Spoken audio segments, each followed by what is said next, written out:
Shalom, salam berkat dari kami untuk pendengar sekalian. Saat ini pendengar akan diberkati dengan program Hari Ini Harinya Tuhan bagian yang ke-8. Sebuah program rohani tentang doktrin Alkitab yang menolong kita untuk semakin tertanam dalam kebenaran firman dan bertumbuh dalam kemuliaan. Bersama hambanya, Pendeta Gilbert Lumwendong, STH.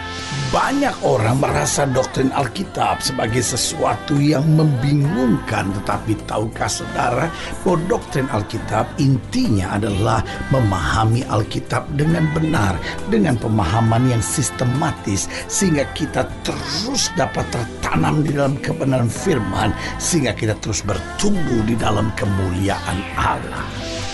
Buka hati saudara sekalian untuk menerima berkat-berkat firman-Nya hari ini.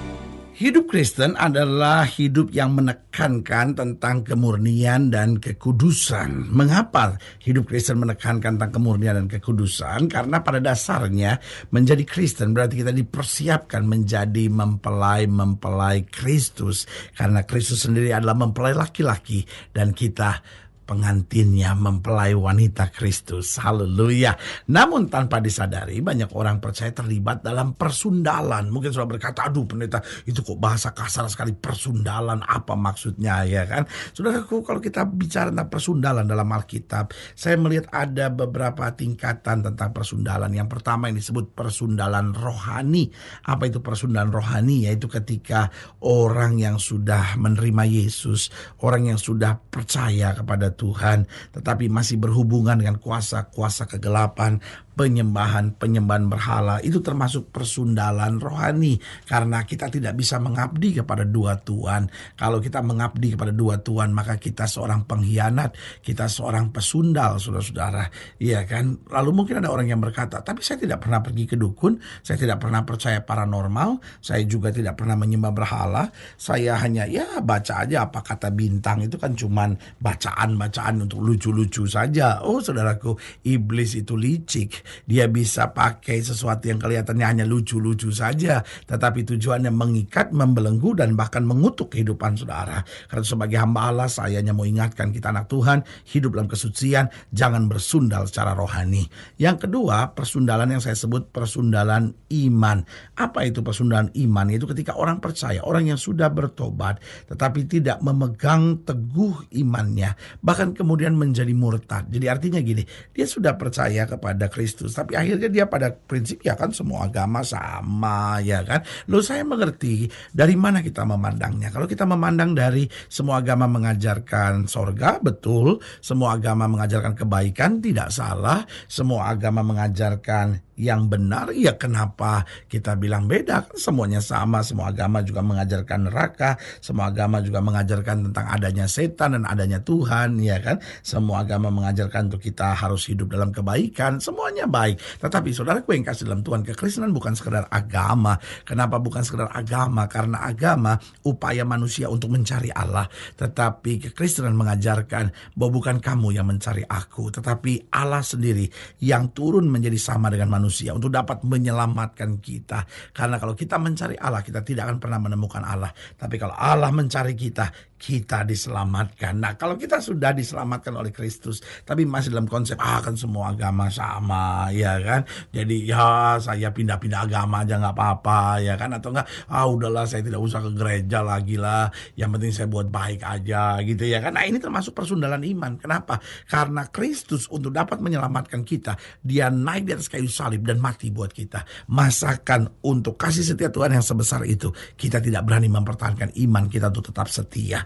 Yang ketiga, saya pelajari ada persundalan yang saya sebut persundalan perbuatan, yaitu ketika orang sudah masuk gereja, orang sudah menyebut dirinya orang rohani, orang beragama, orang yang melayani Tuhan, tetapi kemudian berlaku munafik. Nah, ini yang disebut persundalan perbuatan, saudara, yaitu dia secara perbuatan dia tidak menunjukkan diri sebagai anak-anak Tuhan. Nah, yang keempat, persundalan apa?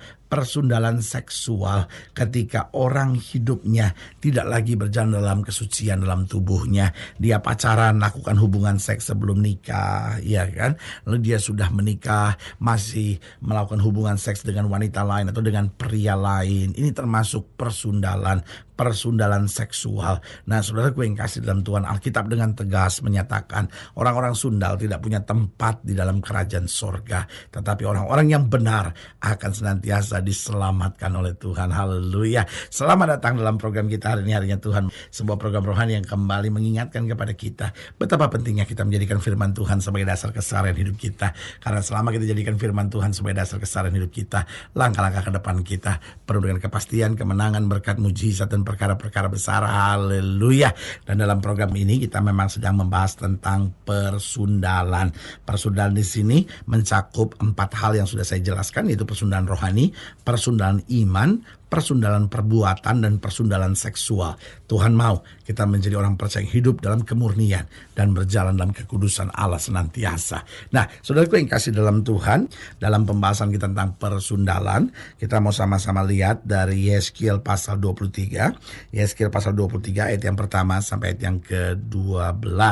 Yeskiel pasal 23 ayat pertama sampai ke-12. Demikian firman Tuhan di bawah judul perikop kakak beradik Ohola dan Oholiba. Demikianlah firman Tuhan. Datanglah firman Tuhan kepadaku, hai anak manusia, ada 2 orang perempuan, anak dari satu ibu. Mereka bersundal di Mesir. Mereka bersundal pada masa mudanya. Di sana susunya dijama-jama dan dada keperawanannya dipegang-pegang. Nama yang tertua ialah Ohola dan nama adiknya ialah Oholiba. Mereka aku punya. Dan mereka melahirkan anak-anak lelaki dan perempuan. Mengenai nama mereka, Ohola ialah Samaria dan Oholiba ialah Yerusalem. Dan Ohola berzina, sedang ia aku punya. Ia sangat berahi kepada kekasih-kekasihnya, kepada orang Asyur, pahlawan-pahlawan perang, berpakaian kain ungu tua, bupati-bupati dan penguasa-penguasa, semuanya pemuda yang ganteng, pasukan kuda. Ia melakukan persundalannya, dengar baik, ia melakukan persundalannya dengan mereka, semuanya orang Asyur pilihan. Ia menajiskan dirinya dengan semua orang, kepada siapa ia berahi dan dengan berhala-berhalanya. Ia tidak meninggalkan persundalan yang dilakukannya sejak dari Mesir, sebab pada masa mudanya orang sudah menidurinya, dan mereka memegang-megang dada keperawanannya dan mencurahkan persundalan mereka kepadanya. Oleh sebab itu aku menyerahkan dia ke dalam tangan kekasih-kekasihnya, dalam tangan orang Asyur, kepada siapa ia berahi. Mereka menyingkapkan auratnya, anak-anaknya lelaki dan perempuan ditangkap, dan ia sendiri dibunuh dengan pedang. Dengan demikian namanya dipercakapkan di antara kaum perempuan, sebab hukuman telah dijatuhkan atasnya. Walaupun hal itu dilihat oleh adiknya Oholiba, ia lebih berahi lagi, dan persundalannya melebihi lagi dari kakaknya. Ia berahi kepada orang Asyur, kepada bupati-bupati dan penguasa-penguasanya, kepada pahlawan-pahlawan yang pakaiannya sangat sempurna, kepada pasukan kuda, semuanya pemuda yang ganteng. Nah, saudaraku yang kekasih dalam Tuhan, dari sini kita bisa melihat bagaimana Tuhan sedang bicara kepada umatnya bahwa kamu telah bersundal begitu hebat. Tetapi dari ayat-ayat bacaan ini kita bisa melihat bagaimana tanpa kita sadari seringkali kita menjadi orang percaya yang hidup dalam persundalan. Bukan hanya persundalan rohani, persundalan tubuh, persundalan jiwa, dan juga persundalan perbuatan ini. Tetapi saudaraku yang kasih dalam Tuhan, Alkitab buku luar biasa. Dia mengajarkan kepada kita bahaya, tapi dia juga mengajarkan kepada kita bagaimana mencegahnya. Dari ayat bacaan ini saya bisa melihat bagaimana Tuhan mengajarkan umatnya untuk mencegah diri dari persundalan, baik persundalan rohani, persundalan iman, perbuatan, dan juga persundalan dalam seksual ini. Yang pertama, jaga pergaulan. Diingatkan, kamu tidak hati-hati dalam bergaul. Berarti Tuhan mau kita mencegah dengan apa? Dengan menjaga pergaulan kita. Alkitab sudah bilang pergaulan yang buruk menghancurkan kebiasaan yang baik. Lalu yang kedua yang Tuhan ingatkan, yaitu perhatikan apa yang kita baca, perhatikan apa yang kita tonton. Ini penting sekali. Kadangkala bacaan-bacaan yang kita baca itu sangat mempengaruhi kita. Banyak orang gak ada waktu lagi baca Alkitab. Yang dia baca cuma hal-hal duniawi, yang dia tonton cuma hal-hal yang membuat hidupnya lebih jauh dari Tuhan. Itu sebabnya perhatikan, sehingga kita dibangunkan. Karena apa yang kita baca, apa yang kita tonton sangat mempengaruhi pikiran kita. Itu bukan berarti hidup Kristen gak boleh ini, gak boleh itu. Tetapi saya mau beritahu, berilah tempat lebih kepada firman. Berilah tempat lebih kepada hal-hal yang rohani. Sehingga itu menjadi filter yang baik. Apapun yang kau baca, apapun yang kau tonton, jika tidak benar difilter oleh firman Tuhan. Yang ketiga, bagaimana mencegahnya? Selalu hidup dengan firman. Karena saya percaya betul orang-orang yang hidup dengan firman akan berjalan senantiasa dalam kekuatan dan anugerah kasih Tuhan. Dan yang keempat saya pelajari bagaimana mencegahnya. Jaga perkataan kita. Jangan perkataan-perkataan kita perkataan negatif. Jaga perkataan kita supaya perkataan-perkataan kita jangan perkataan-perkataan yang mengutuk diri kita sendiri, tetapi perkataan yang membangun, yang menguatkan. Nah, pertanyaannya, mengapa kok persundalan bisa terjadi? Yang pertama saya pelajari, seorang bisa melakukan persundalan baik secara rohani maupun secara iman, secara perbuatan dan secara seksual. Yang pertama, karena tidak takut akan Tuhan. Orang kalau takut akan Tuhan, dia takut berbuat dosa. Yang kedua, karena tidak mengerti kehendak Allah dalam firman. Yang dia pikir cuma hal-hal yang menyenangkan buat dagingnya, dan ini menipu. Tapi kalau orang mengerti kehendak Tuhan dalam firman, maka meskipun berat, dia tahu ini menyenangkan hati Tuhan dan dia menjalankannya. Yang ketiga, mengapa persundalan dapat terjadi? Karena tertipu oleh iblis. Iblis itu licik. Iblis berkata nggak apa-apa, ya kan? Makanya ketika iblis datang kepada Hawa, maka iblis berkata, justru kalau kamu makan buah itu, kamu akan jadi seperti Allah. Nah, tipuan-tipuan seperti ini yang membuat kita, oh ya, jangan-jangan benar, jangan-jangan benar. Dan di situ kita jatuh. Dan yang keempat, mengapa persundalan dapat terjadi? Karena kita tidak punya prinsip. Saya percaya betul hidup Kristen adalah hidup yang tegas. Alkitab bilang kalau mata kanan kamu menyesatkan, cungkillah. Artinya apa? Kita harus belajar punya prinsip. Kalau kita tahu ini benar, lakukan. Kalau kita tahu ini salah, apapun tawarannya, kita harus berani berkata tidak, sehingga kita jalan dalam terang Tuhan. Haleluya. Saudaraku yang kekasih dalam Tuhan, jika saudara yang dilayani lebih jauh, hubungi kami melalui telepon, hubungi kami melalui surat, kunjungi website kami, karena kami ada untuk membawa Bapak Ibu Saudara senantiasa lebih dekat pada Tuhan dan mengalami kasih kuasa mujizat yang luar biasa. Haleluya. Secara khusus melalui program ini juga saya mau berdoa buat setiap saudara yang sakit, setiap saudara yang berbeban berat, karena saya percaya bahwa bagi Allah tidak ada perkara yang mustahil. Nah, saudara yang didoakan secara khusus, boleh taruh tangan kanan saudara di dada dan kita akan berdoa. Mari kita berdoa.